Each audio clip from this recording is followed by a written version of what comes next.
Unti-unti na nga nating pinapaganda yung magiging opisina nga natin dito mga mare sa Mariglo, pero may bago na nga tayong boss dito. Grabe rin pala mga mare yung kabako ng mga oras nga na to. Sabi ko kay Ran, tulungan niya nga ako dito. Dahil marami nga hindi nakakaalam sa inyo mga mare, isa rin talaga akong army. O yung isa nga sa umiidolo nga mga mare sa mga BTS. Hindi ko kasi mga mare nabanggit yan sa inyo, pero sa totoo lang nag-aaral pa lang ako ng high school ay talaga namang gustong gusto ko na sila. Isa kasi sila sa naging inspirasyon ko mga mare para lumaban nga sa buhay na meron kami. Tuwing napapanood ko sila mga mare sa computer shop ay talagang buong buo na ang araw ko noon. At kung may sobra nga mga mare sa baon ko ay pumupunta pa nga ako sa computer shop makapanood lang ng mga video nila dahil wala akong cellphone. Nag-comment nga daw for the hype nga lang tayo, pero sa totoo lang mga mare ayan nakalagay naman 2016 pa nga yan. Tas mga mare mula nga nung ma-announce na kasama ang Pilipinas sa magkakaroon nga ng concert ang BTS ay talaga namang sinubaybayan ko na yan. Sa totoo lang hindi naman ako gagastos mga mare ng ganun kalaki para lang mga mare sa for the hype ganyan. Kasi kung hindi ko sila iniidolo ay talaga mga mare hindi ako gagastos. Pero dahil nga bata pa lang ko ay gusto ko na silang makita at bukod doon regalo ko na nga sa sarili ko. Kaya ayan mga mare, sa nagtatanong kung nakasecure ba ako ng ticket, nakasecure nga ako sa day 1. O siya mga mare, etong si Gail ayaw na nga bumaba nga dito. Kinuha ko na nga rin yung iniinom na binigyan ng papa niya dahil nga baka matusok. Pero mukhang nagalit yata mga mare sa mama niya, dinidilaan nga ako dito. May mga oras na talaga na nanonood nga mga mare si Gail sa tablet, pero kapag nagsawa siya, siya na mismo ang magbibigay nga sa amin.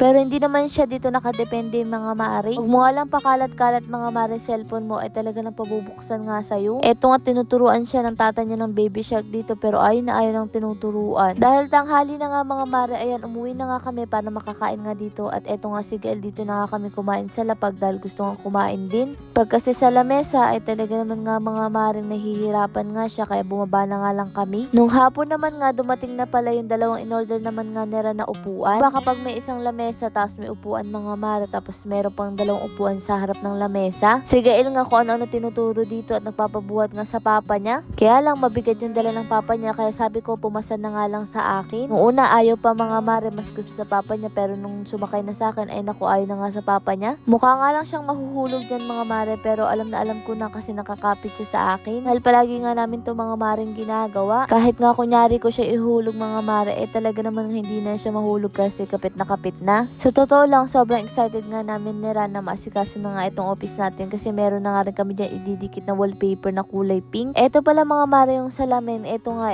sabi ko kay Ran idikit kasi nga hindi nga pwede nakatayo lang dito dahil si Gail. Si Gail nga ayan nga at umiiyak nga dahil kinuha ko yung cutter. Paano ba naman kapag nakikita ng papa niya ginagamit gusto niya siya rin. At eto nga unang kliyente nga natin dito mga mare, nanginginig pa nga ang tuhod. Siya naman daw nasa sopa habang may kausap nga akong mga mare kaya nag-i-imagine dyan. Wala pa rin pala akong lamesa mga mare kaya pauga-uga nga itong lamesa nga natin na nabili nga lang din sa online. Marami-rami pa rin talaga ang kailangan dito mga maring ayusin, pero syempre kapag nga sinaga natin to ay talaga naman nga maayos din. At syempre mawawala ba naman ang mission vision nga natin sa Mariglo. Kaya naman etong sira nagpagawa nga ng ganito mga mare para nga daw ilalagay nga dito sa may likod. Bale tatlo nga ito, sabi nga namin kapag nga magpapa-Christmas party kami dapat kabisado to kasi may 1K. Tingin niyo mga mare maganda ba yung pagkakalagay nga natin dito, pero ayan nga may darating pang sulat yan kaya medyo ibababa nga natin yan. O siya, syempre mga mare may good news nga din ako sa mga Mariglo user dyan. Kahit pala wala na tayong 50 grams na sabon meron tayong meshnet mga mare. Dahil simula ngayon sa lahat ng o-order ng Mariglo mga mare ay magkakaroon na kayo ng free meshnet. Dahil talagang dinamihan na namin mga mare ang meshnet para hindi nga kayo nauubusan, para nga mas ma-enjoy nyo nga ang paggamit ng Mariglo. Kaya kada bilhin nyo mga mare ng Mariglo ay magkakaroon na kayo ng meshnet. Ang kagandahan kasi sa Mariglo natin mga mare, habang inaalagaan ng balat mo hindi ka nga nito sasaktan dahil sabi nga natin ganda sa alagang totoo. Kung ikaw ay problema sa pimples, melasma, pekas, uneven skin tone, blackheads, whiteheads, oily skin, kung na kailangan mag-rejuve kapag gagamit ka mga mare ng sabon nga natin. At syempre bilang nanay sobrang abala natin sa bahay, wala na talaga tayong time para sa mga skincare. O kaya naman nga kung nagtatrabaho ka, pagdating mo pagod ka na, wala ka ng time mga mare kung ano-anong ilalagay mong toner sa mukha mo. Pero sa Mariglo kasi matik yan, naghihilamos ka, naliligo ka, kasama mo siya sa pang-araw-araw na pangangailangan. Kaya naman nga mga mare habang may meshnet pa ay naku wag ka na magpahuli. O siya mga mare, ang gaganda na nga ng tanim nga na mustasa nga ni Ran dito. Sabi nga na tatay pwede na nga daw itong ilipat kasi kumpul-kumpul na nga, pero yung pecha niya nga hindi nga mga mare maganda itubo. Dahil nagpainit nga si tatay mga mare ng kape, eto nga si Ran sumabay na nga rin dito makikape. Alam niyo naman nga tuwing hapon talaga naman mga maring masarap magkape tapos sasabay mo pang nanonood ka sa paglubog pagsubog nga ng araw. Si Gael nga dito mga mare, napagod ang lolo niya kahabol sa kanya dahil napakabilis na nga tumakbo at nagtanim pala dito sila tatay nga ng papaya. Meron na nga rin tayo ditong ligaw nga na kamatis